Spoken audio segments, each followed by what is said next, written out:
Hello student, कैसे हैं आप सभी। उम्मीद करती हूँ आप सभी अच्छे होंगे, मस्त होंगे। मैं सहिता स्वागत करती हूँ अपने यूट्यूब चैनल द एग्जाम्स बडी पे। तो सेशन को शुरू करते हैं। अब देखिए, हमें आज जो टॉपिक पढ़ना है वो रहेगा ब्लड सिस्टम। क्या रहेगा? Blood system. हिंदी में क्या बोलते हैं? रक्त। तो आइए देखते हैं ये रक्त होता क्या है, ये ब्लड क्या होता है। तो आइए देखते हैं। रक्त एक विशिष्ट शारीरिक द्रव्य है जो आपके पूरे शरीर में निरंतर प्रवाहित होता रहता है। तो आइए देखते हैं अब रक्त के बारे में। सबसे पहला पॉइंट है हमारा, रक्त एक तरल संयोजी ऊतक है। कैसा ऊतक है?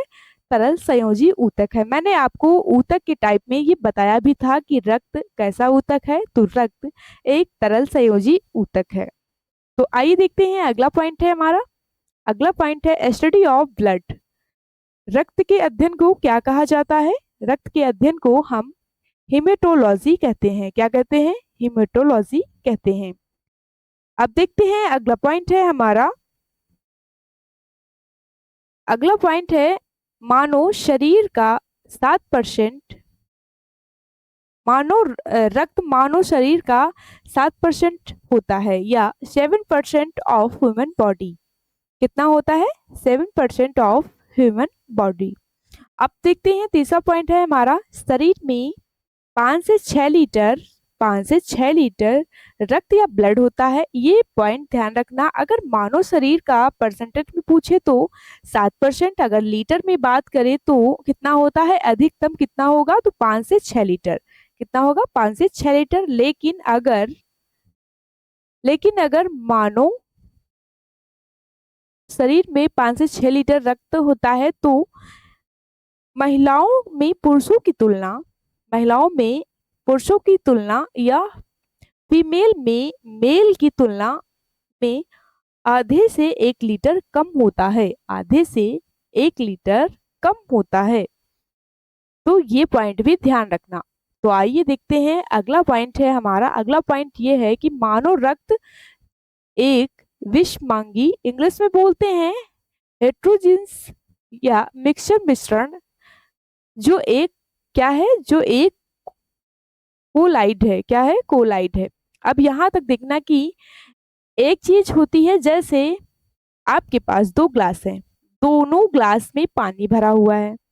अब मैं इसमें दो अलग अलग चीजें मिलाते हैं तो उसमें देखते हैं एक ग्लास में पानी है और दोनों ग्लास में पानी है, तो तीसरा, जैसे मान लो एक ग्लास है जिसके अंदर रक्त भरा हुआ है, एक और ग्लास है जिसके अंदर रक्त भरा हुआ है। मैंने एक ग्लास में कुछ कणों को मिलाया, मान लीजिए चीनी मिलाया, और दूसरे ग्लास में बालू के कण ले लिए। अब जो चीनी को पानी में मिला देते हैं और चीनी फिर देखते हैं चीनी कौन और पानी कौन। तो अंतर थोड़ी ना कर सकते हैं, तो क्योंकि वो घुल कर समान हो जाती है। जो एक समान हो जाते हैं उसे उन्हें हम क्या बोलते हैं? समांगी मिश्रण कहते हैं। क्या कहते हैं? समांगी मिश्रण कहते हैं। तो ये मिश्रण पानी और चीनी का है, और पानी और बलुआ के कण, तो पानी में बालू कण अलग ही दिखाई देते हैं। तो ऐसे मिश्रण को क्या कहते हैं? तो ऐसे मिश्रण को हम विषमांगी मिश्रण कहते हैं। विषमांगी मिश्रण कहते हैं। तो ये पॉइंट आपको समझ में आया होगा, उम्मीद है। अब देखो, मानव रक्त, ह्यूमन बॉडी का लाल रंग हीमोग्लोबिन के कारण होता है। किसके कारण होता है? हीमोग्लोबिन के कारण होता है। तो ये प्रश्न कई बार एग्जाम में पूछा गया है कि मानव रक्त का लाल रंग किसके कारण होता है? तो ये हीमोग्लोबिन के कारण होता है। अगला पॉइंट देखते हैं हम। अगला पॉइंट है, अब ब्लड के 2 टाइप होते हैं। कितने होते हैं? ब्लड के 2 टाइप।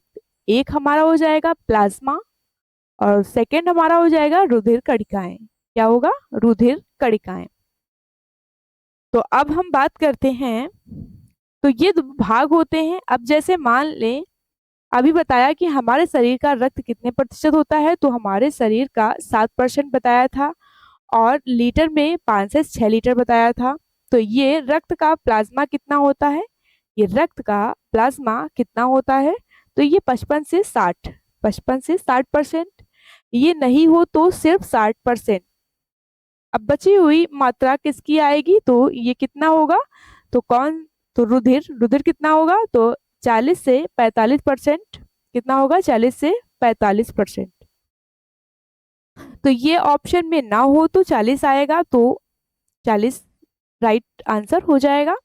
तो रुधिर कणिकाएं के कितने भाग होते हैं, अब बात करते हैं रुधिर कणिकाएं के कितने भाग होते हैं।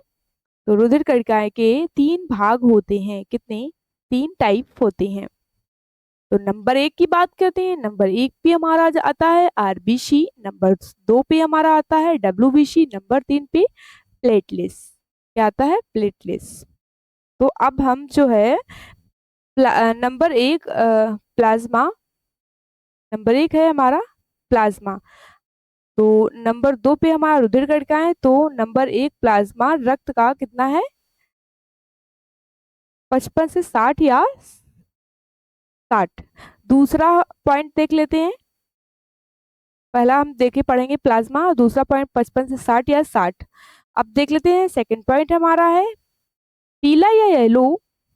पीला रंग है जो कोई ना कोई इसे रंग दे रहा होगा, तो किस वर्ण के कारण, तो ये होगा ब्लू रूबिक रूबिन वर्णक या पिगमेंट के कारण होता है। इसका येलो रंग किसके कारण होता है, पिगमेंट के कारण होता है। अब देख लेते हैं अगला पॉइंट है जो प्लाज्मा होता है इसका संगठन क्या है, तो देख लेते हैं कंपोजिशन ऑफ प्लाज्मा। तो बात करते हैं ये प्लाज्मा किन किन चीजों से मिलकर बना होता है, तो प्लाज्मा का 90% क्या होता है, तो प्लाज्मा का 90% जल या वाटर होता है। कितना, 90%। अब बात करते हैं 7% या 7% प्लाज्मा में प्रोटीन होती है, और 2 से 3% कार्बनिक एवं अकार्बनिक पदार्थ होते हैं। कार्बनिक पदार्थ या कार्बनिक पदार्थ आते हैं। अगला पॉइंट है प्लाज्मा के अध्ययन को क्या कहते हैं। प्लाज्मा के अध्ययन को क्या कहते हैं, स्टडी ऑफ प्लाज्मा मतलब सीरोलॉजी कहा जाता है। क्या कहा जाता है, सीरोलॉजी कहा जाता है। प्लाज्मा में उपस्थित प्रोटीन, तो कौन सी प्रोटीन है जो प्लाज्मा में उपस्थित होती है, तो देख लेते हैं प्लाज्मा में उपस्थित प्रोटीन। तो नंबर ये 3 प्रोटीन पढ़ाऊंगी। नंबर 1 पे आता है हमारा फाइब्रोनोजेन प्रोटीन, और नंबर 2 की बात करते हैं तो ग्लोब्यूलिन प्रोटीन हमारी हो जाएगी। नंबर 3 की बात करते हैं एल्ब्यूमिन प्रोटीन। तो अब बात करते हैं फाइब्रोनोजेन क्या करता है, तो ये थक्का बनाने में, रक्त थक्का बनाने में काम करता है, और 3 से 10 मिनट में रक्त का थक्का बन जाता है। तो ये ग्लोब्यूलिन क्या बनाता है, तो ये प्रतिरक्षा तंत्र बनाता है। अब बात करते हैं एल्ब्यूमिन, ये मदद करती है, ये पराशरण में मदद करती है, किसमें, पराशरण में मदद करती है। और पराशरण होता क्या है, कौन सी प्लाज्मा के साथ अंदर आएगी और कौन सी बाहर जाएगी, ये दोनों चीजों में कौन करता है, तो ये काम करता है एल्ब्यूमिन। अब इसके बाद हम पढ़ते हैं नंबर 2। नंबर 2 की बात करते हैं, नंबर 2 पे क्या पढ़ेंगे, तो रुधिर कणिकाएं। क्या पढ़ेंगे, रुधिर कणिकाएं। तो किसकी शुरुआत करने जा रहे हैं, रुधिर कणिकाएं की, लेकिन इसके पहले रक्त के कार्य पढ़ते हैं, उसके बाद हम आगे बढ़ेंगे। तो आइए देखते हैं रक्त के कार्य। तो ये चीज समझ में आई होगी, तो आरबीसी डब्ल्यूबीसी समझ आएगा। तो फंक्शन ऑफ ब्लड क्या काम है, तो देखते हैं ये सारी चीजें। रक्त का पहला काम, रक्त का पहला काम क्या है, तो O2 का परिवहन, O2 का परिवहन या ट्रांसपोर्टेशन। अगला पॉइंट है शरीर का तापमान एक समान टेम्परेचर इक्वल रखने में मदद करता है। शरीर का टेम्परेचर एक समान या इक्वल रखने में मदद करता है। अगला पॉइंट है, अब देखो O2 के परिवहन में मदद करता है। अगला पॉइंट है O2 के परिवहन में मदद करता है। फिर देखते हैं हम रक्त ब्लड या रक्त भोजन पदार्थ फूड मटेरियल का परिवहन करता है। भोज्य पदार्थ का परिवहन करता है। अब देखो भोजन जो तो पेट में आ जाता है, तो पचा हुआ भोजन किस में मिलता है? ब्लड के अंदर। उदाहरण देख लेते हैं तो ताकि आपको समझ आए कि ग्लूकोज का, तो देख लेते हैं C6H12O6। अब बात करते हैं हम हार्मोन्स का परिवहन। क्या पढ़ते हैं? हार्मोन्स का परिवहन। तो आइए समझते हैं। तो पहले देख लेते हैं हार्मोन्स का परिवहन करता है। तो हार्मोन जैसे पीयूष ग्रंथि से निकलने वाले होते हैं वो हार्मोन्स होते हैं। जैसे ट्रांसपोर्टेशन ऑफ मेडिसिन। तो बात करते हैं हम मेडिसिन को कौन घुमाता है? तो वो ब्लड घूमता है। तो अब देखें हम पढ़ेंगे रुधिर कणिकाएं। अब हम क्या पढ़ेंगे?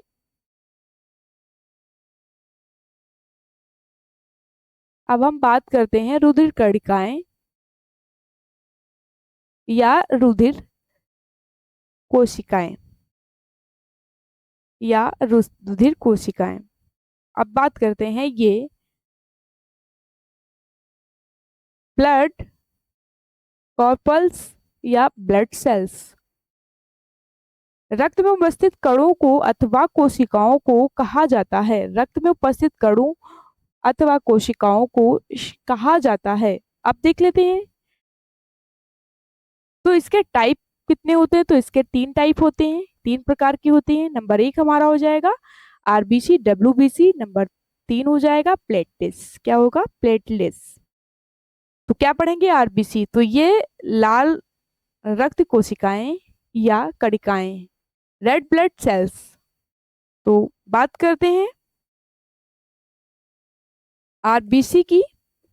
तो आरबीसी का फुल फॉर्म होता है लाल रक्त कणिकाएं, हिंदी में बोलते हैं, और इंग्लिश में बोलते हैं रेड ब्लड सेल्स। तो अगला पॉइंट देख लेते हैं, इसका वैज्ञानिक नाम क्या है? तो इरिथ्रोसाइट। इरिथ्रोसाइट। तो अब बात करते हैं आकार। इसका आकार या साइज क्या होता है? इसका आकार या साइज क्या होता है? तो पहली बात करते हैं हम, तो आकार में सबसे बड़ी होती है। तो आकार में जो सबसे बड़ी होती है वो होती है डब्ल्यूबीसी, सबसे बड़ी डब्ल्यूबीसी। फिर उससे छोटी प्लेटलेट्स होती है। फिर उससे सबसे छोटी कौन सी होती है? आरबीसी, सबसे छोटी आरबीसी होती है। तो आकार में सबसे छोटी कौन सी हो गई? आकार में सबसे छोटी आरबीसी। आरबीसी की आकृति या शेप किसके समान होती है? तो आरबीसी की आकृति या शेप उभयतल के समान होती है। अगला पॉइंट देख लेते हैं, आरबीसी का निर्माण कहाँ होता है? तो आरबीसी का फॉर्मेशन, यहाँ आपको 2 चीज याद रखना है।